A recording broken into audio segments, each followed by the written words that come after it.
Hello viewers, welcome to Big Boy Physics, and in today's video I have taken up a problem from idpho 2020, and this problem is based upon SHM and electrostats. Okay, so as usual you'd be reading the problem, then solving it for a few minutes, then see the solution. Okay, yeah, so let's get started. The question says a narrow straight channel passes through the center of a fixed cube with side A. The cube is uniformly charged, the charge density is rho. The distance from the cube center to the point of intersection of the channel and the face is L. In the channel there is a particle of mass m and charge q. To find the period of small oscillations of the particle near the center. The gravitational interaction between the particle and the cube can be neglected. Now, cube and particle are oppositely charged. This is also given because they want to prove that this is an SHM problem. Okay. They have also given another information that the distance between the center cube to the point of intersection of the channel is L. Now, the second question that might come to your mind is L necessary in this equation? But if you have solved this problem, you might have known this. Now, the question is the J can frame this question like this. First question will be time period is independent of L. Second question, another type they may give you in numerical, that is time period is given as 2 pi under root x m epsilon naught by rho q. You have to report the value of x. You can understand from the question pattern itself. So report x. These are two kinds of problems that J may ask you in the upcoming J advanced problem papers if possible. So yeah, now to do this problem you need to know a little bit of vector geometry, or you can just apply some kind of jugaad, right? Since in the second expression it's already given that it's independent of L, so you can realize that we do not need to consider anything, just do something like this. Still you will be stuck in that. Let me explain you why. You'll be thinking, just consider a channel passing through the center, and this channel is digged in such a way that it's parallel to the x-axis. Okay, I guess you can get it. This channel is parallel to the x-axis, and it's something like this. Now displace the small particle and get the time period. Simple, but not that simple, because when you displace the particle, suppose you given a displacement x to the particle. Now the particle reaches a point P dash from point P. Now what will be the net force on the particle? Okay, I am considering a simplified model of the whole problem, that is displacement along the x-axis. Another information that x is much less than a. Now how would you approach the problem? Observe that this section I am marking with red. This section forms a cuboid which considers P dash as the point on its plane.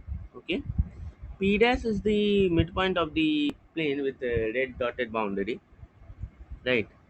Now, what will we be doing is that we consider another cuboid. Now, this cuboid has one side. This side length is a by 2 minus x. Now, similar at a distance a by 2 minus x, I'll be considering another planar section. Let us draw it somewhat like this. Okay. Now, this whole thing I'm shading by blue color. This whole thing basically exerts no force on the particle P, means a new position at P dash. So net electric field at P dash due to this whole region I have marked with the red boundary is basically 0. Hence we can say that the net electric field contribution is due to this unshaded boundary. Okay, now observe that this x is much small than a, so I can assume that this is actually nothing but a thin plate with thickness, where what you can say the thickness will be basically 2x. So this unshaded region is basically a plate with thickness 2a, and it's not an infinite plate. Observe that this is not an infinite plate. Okay, so how do you find this force on this point P dash due to this thin sheet? First method is integration, what will be coming to your mind. But there's another method. Let me explain. Suppose you have a charge Q and there is some kind of plate here. Now this plate is uniformly charged. That is sigma is independent of the spatial coordinates. Okay. Now this point Q will apply some electric field at some random point. Suppose P dash. It has area dA. Now this will apply some electric field in this direction. Now if you want to find the force that is perpendicular to the normal connecting the point of charge and the normal to this plane, that is, this is a planar sheet. Okay, remember the formula which I will be discussing with you is only valid for planar sheet. Okay, now this is the perpendicular dropped from the point Q to the plane. Hence you can say that the force along the perpendicular, suppose this component to be perpendicular, so for perpendicular force will be E dot dA. I am taking the dot product into sigma. Now this is dF perpendicular. So the net force F perpendicular can be written as integral E dot dA into sigma. And what is this? This is basically the flux of charge Q on the planar sheet, right? This we can say that the net force will be sigma into phi, where phi is the net perpendicular electric field dot dA summation. So I can say that if you have a planar sheet and you drop a perpendicular from the charge Q on the planar sheet, then the net force along the perpendicular is given as sigma into phi. So this is the concept we will be using. Now you already got a planar sheet. This is a planar sheet of thickness 2x. Okay, this is a planar sheet of thickness 2x. Now consider that you have a cube. You have a cube and at its midpoint there is a charge q. Then if you are asked to find the flux through each face, through one face, then flux through one face is given as q by 6 epsilon naught. Okay, so if the sigma of one surface is given as sigma, means the charge density, surface charge density of one face is sigma, so I can say that force on one face will be q by 6 epsilon naught into sigma. Now this force is basically perpendicular to the planar surface. We can understand it's clear due to symmetry. Hence this will be the net result. Now in this question it's 2x and the plate is uniformly charged with charge density rho, that is volume charge density.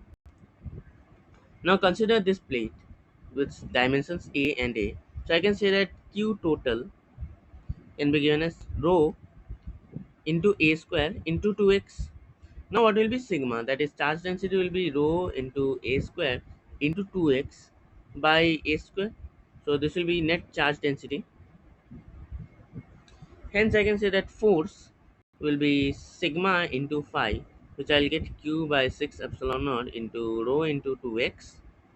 Cancelling the terms, you'll get q rho x by 3 epsilon naught. Yeah, now observe that this force will be attractive because we are considering rho and q to be opposite in signs. Hence, this will be an attractive force.